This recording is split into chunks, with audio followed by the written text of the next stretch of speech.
What do you want, Walter? I thought I could be of use. I learned some painful things, but it isn't enough to know. I want to act on what I know. Act? In what way? To help. I feel I could help. I mean, why live only to repeat the same mistakes again and again? I didn't want to let this chance go by as I let it go by before.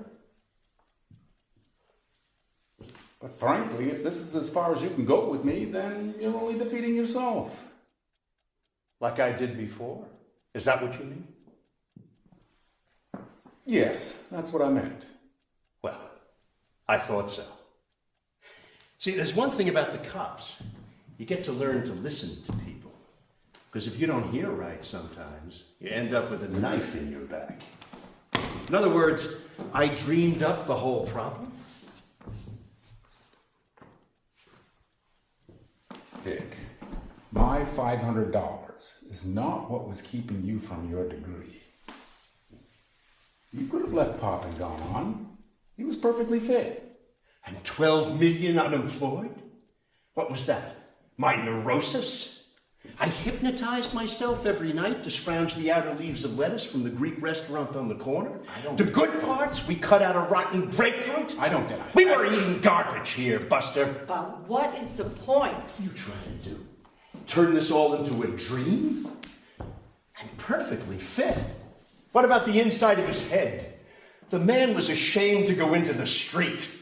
But he's gone now. Don't tell me he's gone now. He was here then, wasn't he? And a system broke down. Did I invent that? No, dear, but it's all different now. What's different now? Take a walk on the street with your eyes open, kid. We're a goddamned army holding this city down. What do you mean it's different? I'm sorry, I'm on the sidewalk all day.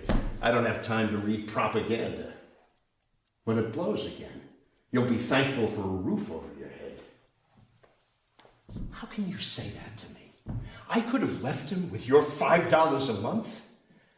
I'm sorry, you can't brainwash me. If you got a hook in your mouth, don't try to stick it into mine. You want to make up for things? You don't come around to make fools out of people. I didn't invent my life. Not altogether. You had a responsibility here, and you walked on it. You can go. I'll send you your half.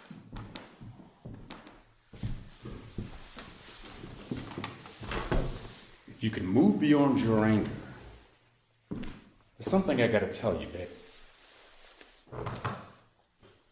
Something I should have said years ago, and I did try, Vic. When he sent you to me for the loan, remember I said, ask Dad for money. I did say that. He had money after the crash. What are you talking about? He had nearly $4,000. When? When they were eating garbage here. How did you know that? Because he asked me to invest it for him. Invest it? Yes. Not long after he sent you to me. And I wouldn't have given him even that if I had the strength of my convictions. He actually had it? In the bank? Basically, that's what he lived on until he died. You know that. What we gave him wasn't nearly enough. But he had those jobs. That meant very little to him. Come on. I mean, he was terrified of never earning anything anymore, and there was no reassuring him. You know that. But he saw I was supporting him, didn't he? But for how long? What do you mean, how long? He could see I wasn't walking out. Yes, but eventually he figured you would sooner or later. He was waiting for him to leave? Well, yes, basically, yes. You could say that. God, when do I believe what I see? Vic, you know that he was terrified of never earning anything anymore. He's got you running around from job to job just to feed him. And I'll be damned if I'm going to sacrifice while he's holding out on you like that. You can understand that, can't you, kid? Come on. There's no sense in getting angry about that now. He appreciated what you did,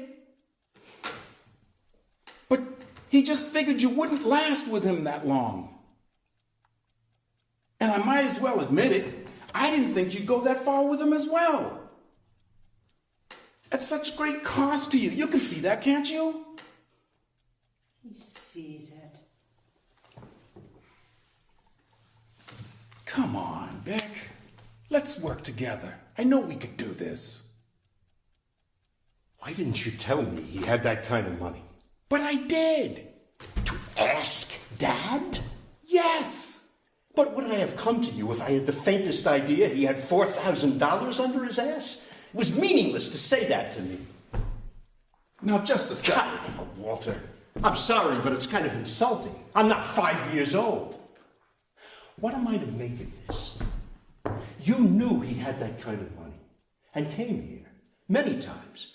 You sat here, the two of you, watching me walking around in this suit and said nothing. And now you expect me to... You knew he had something. You knew he had money then and you know he had it now. What do you want here? What do you want here?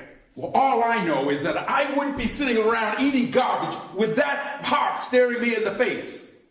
It was worth a couple of $100 then, if not even more. But if you want to go on with this fantasy, go ahead. God knows I've certainly had my few. Fantasy. Yes, fantasy, Vic. Your father was penniless, your brother a son of a bitch, and you played no part at all. I told you at the time to ask Dad for money. You knew it. It was staring you right there in your face and you knew it, and you didn't do anything about it. You mean if he had a couple of dollars left, that maybe he might help out? What do you mean, a few dollars left?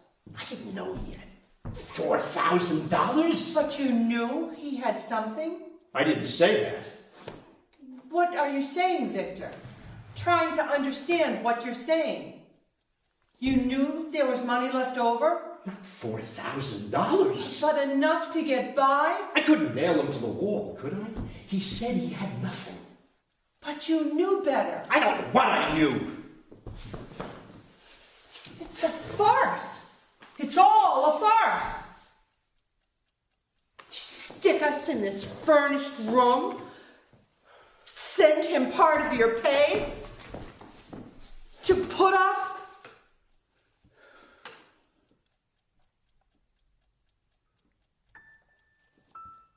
Even after we were married, to continue to send him money, to put off having children, and all the time you knew, Victor, I'm trying to understand. Stop it! I mean, Jesus, you can't leave everything out like this. The man was a beaten dog, ashamed to go into the street. How do you demand his last buck? You're still going to go on saying that? The man had $4,000. It was an act. It was all an act. He was a calculating liar, and all the time you knew.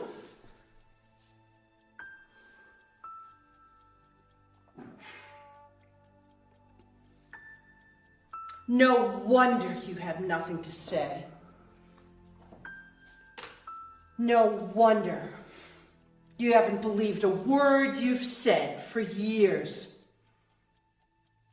For years. We've been lying away our existence day after day after day down the sewer to protect a miserable, cheap manipulator. And all the time you knew, in your heart you knew. No wonder I thought it was all a dream. It was a goddamn nightmare. I knew it was unreal and I let it go by. I can't anymore.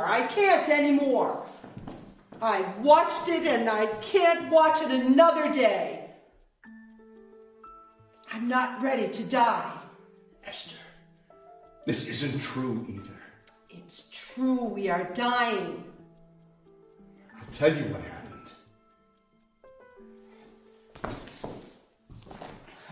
I did tell him what you told me. I talked to him. I faced him with it. Not that I faced him. I just told him. Walter said to ask you. What happened? He laughed. And that's when I knew. Because it was that kind of a laugh. Then again, it could have been a different kind. Like a wild joke. Because we were eating garbage here. And I went out over to Bryant Park, behind the public library. The grass was covered with men, like a big open-air flophouse. And not bums. Some still had shiny shoes and good suits. Busted businessmen, lawyers, skilled mechanics, which I'd seen 100 times. But suddenly, I saw it. There was no mercy anywhere. One day you're the head of the house, at the head of the table, and suddenly you're shit overnight. And I tried to figure out that laugh. How could he be holding out on me when he loved me? Loved. He loved me, Esther. He just didn't want to end up on the grass. It's not that you don't love somebody. It's that you've got to survive. We know what that feels like, don't we? We do what we have to do, Esther.